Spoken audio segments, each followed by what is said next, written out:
Hello student, matter in our surrounding में हमने matter की 3 फिजिकल स्टेट की स्टडी की है। मैटर की ये 3 फिजिकल स्टेट में सॉलिड, लिक्विड एंड गैस। अभी आज का हमारा टॉपिक रहेगा can matter change it's state. क्या मैटर की स्टेट जो है वो चेंज की जा सकती है? We all know from our observation that water can exist in 3 states of matter. Water तीनों फिजिकल स्टेट में प्रेजेंट है। सॉलिड के फॉर्म में आइस, लिक्विड फॉर्म में जैसा हम जानते हैं वाटर, और गैसियस फॉर्म में भी वाटर प्रेजेंट होता है जिसको वाटर वेपर या स्टीम कहते हैं। What happens inside the matter during this change of state? तो जब हम मैटर की स्टेट को चेंज करते हैं तो इस मैटर के अंदर क्या होता है, क्या चेंजेस होता है? What happens to the particles of matter during the change of the states?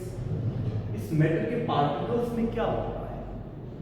How does this change of state take place? कैसे ये मैटर एक स्टेट से दूसरी स्टेट में चेंज होता है? तो इन्हीं क्वेश्चन के आंसर के लिए हम एक एक्टिविटी परफॉर्म करेंगे। Activity 1.12, effect of change of temperature. Temperature को चेंज करके कैसे हम मैटर की फिजिकल स्टेट को चेंज करते हैं, टेम्परेचर का मैटर की फिजिकल स्टेट पे क्या इफेक्ट पड़ता है। Activity 1.12, take about 150 gram of ice in a beaker. ये हमने जो इक्विपमेंट्स है उनका एक स्पेशल अरेंजमेंट किया है। ये बीकर है, बीकर के नीचे हमने इसे हीट प्रोवाइड करने के लिए बर्नर लगाया है। इस बीकर के अंदर हमारे पास में ग्लास रोड भी है और टेम्परेचर को चेक करने के लिए इसमें थर्मामीटर भी हमने आयरन स्टैंड के साथ में अटैच कर रखा है। तो इसमें हमने अबाउट 150 ग्राम आइस जो है इस बीकर में लिया।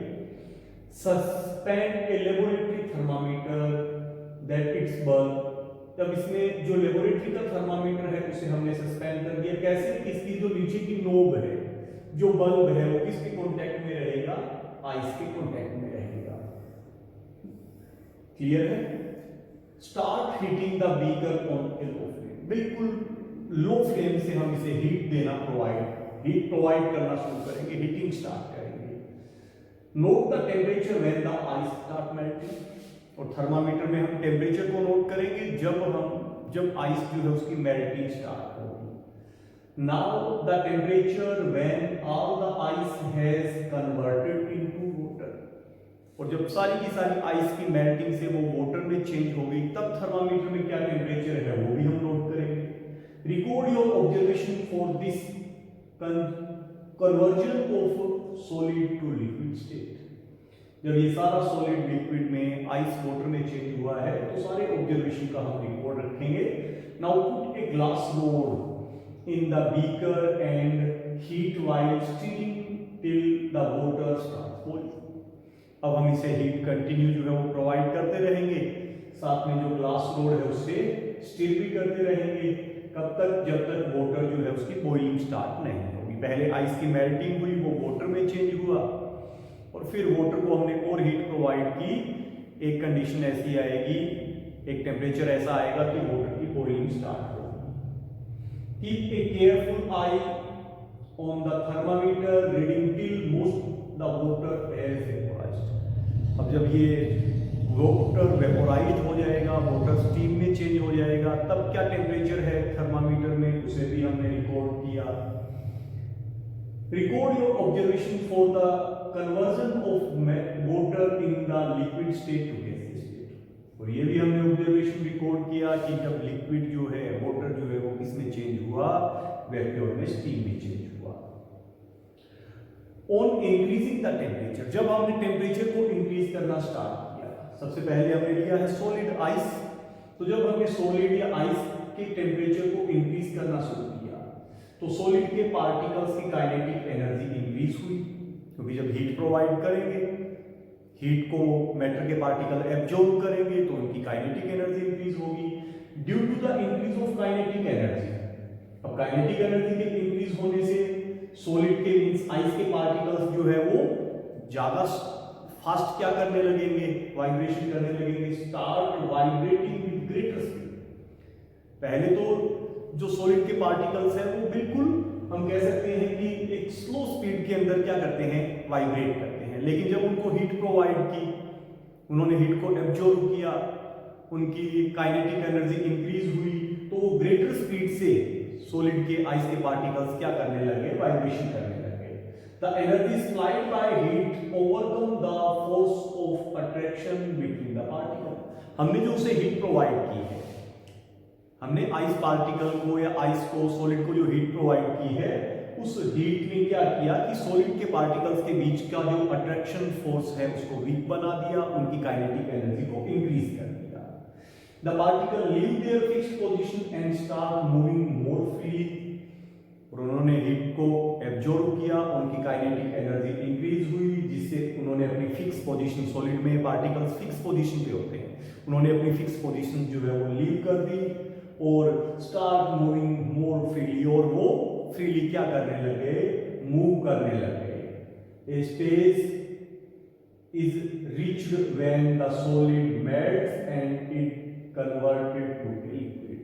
और जैसे ही सॉलिड के पार्टिकल्स अपनी पोजीशंस को लीव करके फ्री मूव करने लगे, ये वो पोजीशन है जब सॉलिड जो है उसकी मेल्टिंग स्टार्ट होगी और सॉलिड किसमें चेंज हो जाएगा, लिक्विड में। तो हमने सॉलिड को जो आइस को जो हीट प्रोवाइड की है, उस हीट से सॉलिड के पार्टिकल्स की काइनेटिक एनर्जी इंक्रीज होती है, वो ज्यादा फास्ट क्या करने लगते हैं, वाइब्रेशन करने लगते हैं। जब हमने और हीट प्रोवाइड करते हैं, हीट को एब्जॉर्ब करके वो उन अट्रैक्शन फोर्स को तोड़ देते हैं और फ्रीली मूव करने लगते हैं। ये वो कंडीशन है जब सॉलिड की मेल्टिंग होने से सॉलिड किस में चेंज हो जाता है, लिक्विड में। अब ये टेम्परेचर जिस पे सॉलिड की मेल्टिंग होती है, सॉलिड मेल्टिंग से लिक्विड में चेंज होता है, उसे हम मेल्टिंग पॉइंट MP कहेंगे। The temperature at which a solid melts to become a liquid at the atmospheric pressure is called its melting point. Atmospheric pressure पर वो टेम्परेचर जिसमें सॉलिड की मेल्टिंग से वो लिक्विड में चेंज होता है, उसे सॉलिड का मेल्टिंग पॉइंट कहते हैं। The melting point of a solid is an indication of the strength of the force of attraction between its particles। अब किसी भी सॉलिड का जो मेल्टिंग पॉइंट है वो उसके पार्टिकल्स के बीच फोर्स ऑफ अट्रैक्शन, जो अट्रैक्शन फोर्स है, फोर्स ऑफ अट्रैक्शन है, उसके स्ट्रेंथ को इंडिकेट करता है। किसी भी सॉलिड के पार्टिकल्स के बीच जितना स्ट्रॉन्ग अट्रैक्शन फोर्स होगा, उस फोर्स को तोड़ने के लिए हमें बहुत ज्यादा एनर्जी देनी पड़ेगी, हीट प्रोवाइड करनी पड़ेगी, उसका टेम्परेचर मींस मेल्टिंग पॉइंट बहुत हाई होगा। और जिस सॉलिड के पार्टिकल्स के बीच जो अट्रैक्शन फोर्स है वो वीक है, तो हमें कम एनर्जी, कम हीट उसे देनी पड़ेगी उसे लिक्विड में चेंज करने के लिए, मींस उसका मेल्टिंग पॉइंट जो है वो लो होगा। तो मेल्टिंग पॉइंट किसी भी सॉलिड के पार्टिकल्स के बीच अट्रैक्शन फोर्स की स्ट्रेंथ को इंडिकेट करता है। अब आइस का ये मेल्टिंग पॉइंट कितना है, 0 डिग्री सेल्सियस। अगर हम इसे केल्विन में कहेंगे तो हम कहेंगे 273.16 kelvin. 0 degree Celsius is equal to 273.16 kelvin. हम कैलकुलेशन के लिए इसे सिंपल 273 केल्विन है।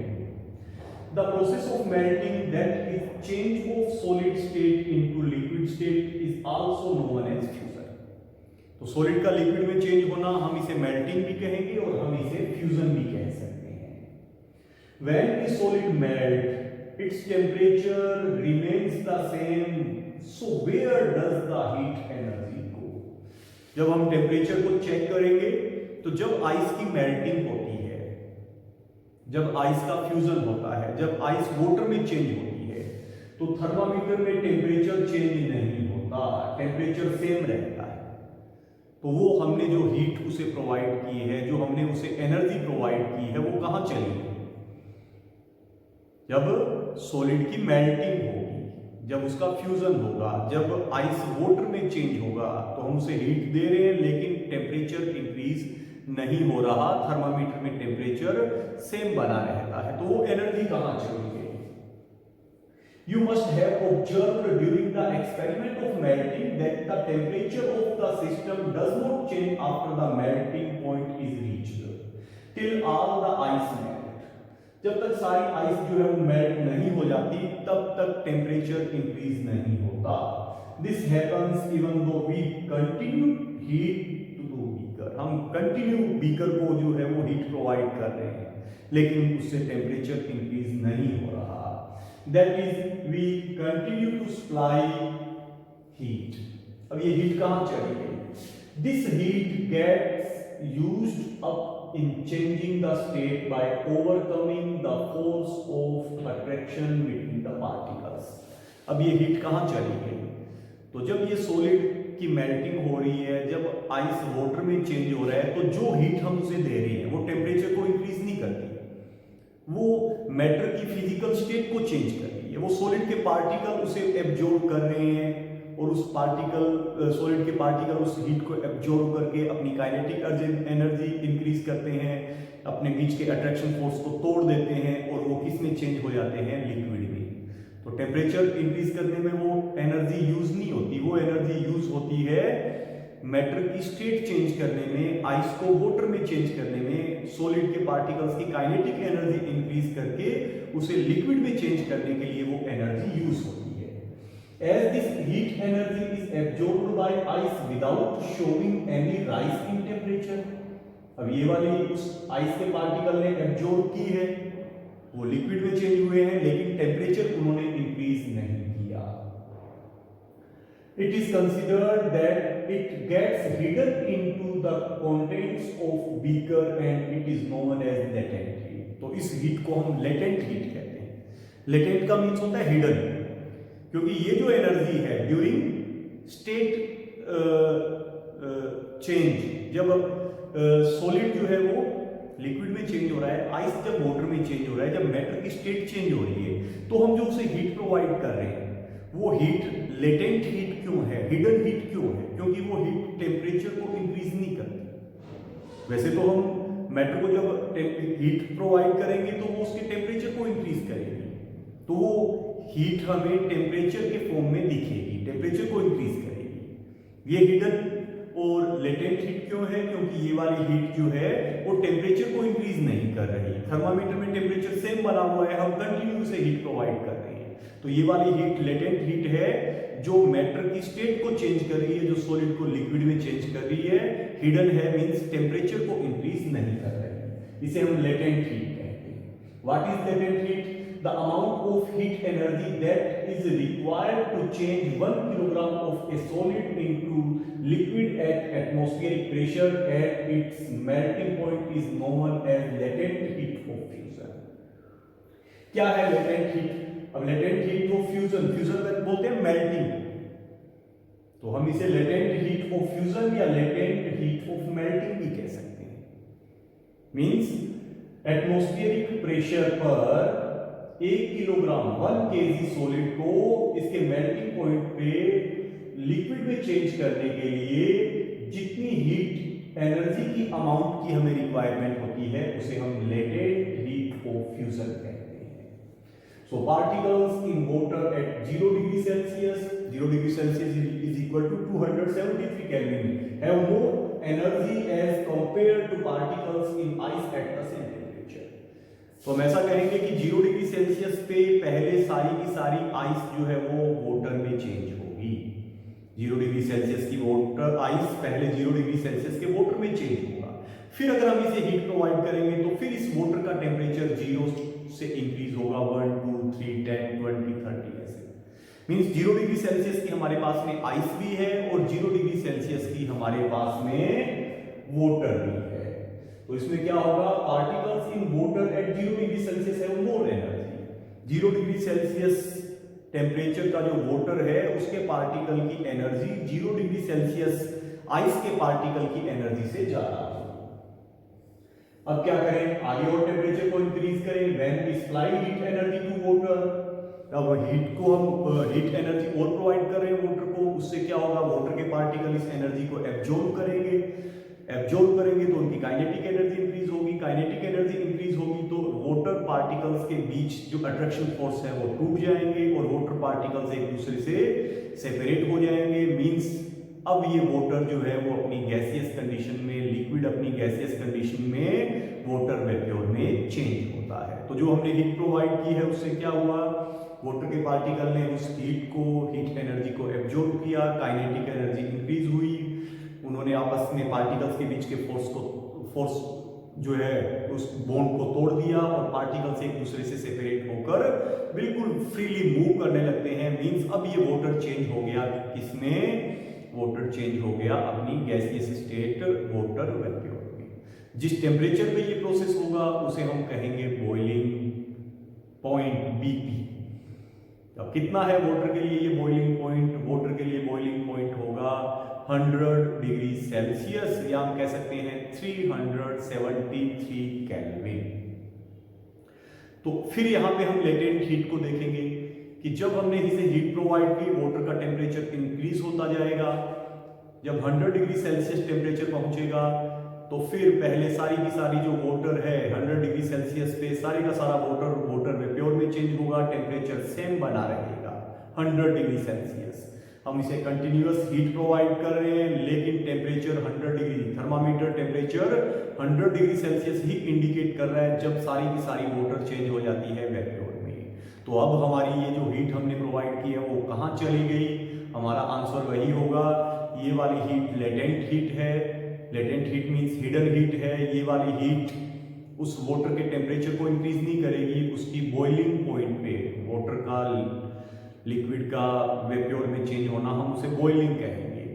तो जब बॉइलिंग टेम्परेचर पर वाटर को हम हीट प्रोवाइड करेंगे तो वो टेम्परेचर को इंक्रीज नहीं करेगी, वो हीट क्या करेगी, वो उस वाटर के पार्टिकल्स की काइनेटिक एनर्जी को इंक्रीज करेगी। वो पार्टिकल्स जो है एक दूसरे से फ्री होकर वो स्टीम में चेंज होंगे। मींस हमने जो हीट एनर्जी प्रोवाइड की है वो यहाँ पर मैटर की फिजिकल स्टेट को चेंज करने में काम आ रही है। वो टेम्परेचर नहीं बढ़ा रही, टेम्परेचर इंक्रीज नहीं कर रही, इसीलिए हमें वो दिखती नहीं है, वो हिडन है।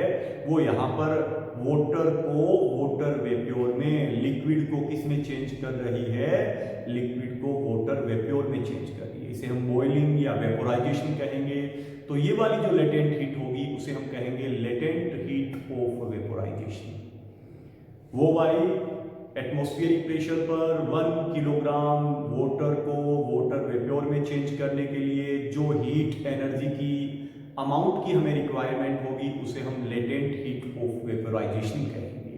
तो हमारे पास में लेटेंट हीट जो है वो 2 टाइप्स की है। लेटेंट हीट ऑफ फ्यूजन, ये वो वाली हीट है, ये वो वाली हीट एनर्जी की अमाउंट है जो 1 किलोग्राम सॉलिड को, आइस को चेंज करती है वाटर में। और लेटेंट हीट ऑफ वेपोराइजेशन, ये वो हीट एनर्जी की अमाउंट है जो 1 किलोग्राम वाटर को चेंज करती है किसमें, वाटर वेप्योर में। क्लियर है? तो हम ये कह सकते हैं कि 100 डिग्री सेल्सियस पे वाटर की बॉइलिंग होगी, उसका वेपोराइजेशन होगा और पहले 100 डिग्री सेल्सियस का वाटर सारे का सारा 100 डिग्री सेल्सियस की वाटर वेप्योर में चेंज होगा। जब ये बॉइलिंग का प्रोसेस, वेपोराइजेशन का प्रोसेस हो जाएगा, सारे का सारा वाटर 100 डिग्री सेल्सियस के वाटर वेप्योर में चेंज होगा। फिर अगर हम उसे हीट प्रोवाइड करेंगे तो उसके टेम्परेचर को इंक्रीज करेगा। मींस 100 डिग्री सेल्सियस का हमारे पास में वाटर भी है और 100 डिग्री सेल्सियस का हमारे पास में वाटर वेप्योर भी है। किसकी एनर्जी ज्यादा होगी, 100 डिग्री सेल्सियस टेम्परेचर वाले वाटर वेप्योर के पार्टिकल्स की एनर्जी 100 डिग्री सेल्सियस टेम्परेचर वाले वाटर पार्टिकल से ज्यादा होगी। तो हम इस तरीके से सॉलिड को हीट प्रोवाइड करके लिक्विड में और लिक्विड को हीट प्रोवाइड करके हम कौन सी स्टेट में ला सकते हैं, गैसियस स्टेट में। अगर हम कूलिंग का प्रोसेस करें, रिवर्स प्रोसेस करें, तो गैसियस स्टेट को कूलिंग से हम लिक्विड में और लिक्विड स्टेट को कूलिंग से हम वापस कौन सी स्टेट में ला सकते हैं, सॉलिड स्टेट में ला सकते हैं। So we infer that the state of matter can be changed into another state by changing the temperature. और वो टेम्परेचर क्या होगा, जिसपे सॉलिड लिक्विड में चेंज होगा, जिसकी बॉइलिंग होगी उसे हम बॉइलिंग पॉइंट कहेंगे। और वो टेम्परेचर जिसपे वाटर जो है, लिक्विड जो है, उसकी बॉइलिंग से, सॉरी, वो टेम्परेचर जिसमें सॉलिड की मेल्टिंग से वो लिक्विड में चेंज होता है, उसे हम मेल्टिंग पॉइंट एमपी कहेंगे। और वो टेम्परेचर जिस पे लिक्विड की बॉइलिंग होने से वो वेपर में चेंज होता है, उसे हम बॉइलिंग पॉइंट बीपी कहते हैं। अभी हम टेम्परेचर की एसआई या साइंटिफिक यूनिट देखें तो वो कौन सी है? केल्विन है। साइंटिफिक यूनिट और SI unit of temperature kelvin. और केल्विन से पहले हम डिग्री वर्ड यूज नहीं करेंगे, और ये आपको अच्छे तरीके से लर्न करना है। 0 degree Celsius is equal to 273.16 kelvin. हम कैलकुलेशन के लिए कितना लेंगे? 0 degree Celsius is equal to 273 kelvin.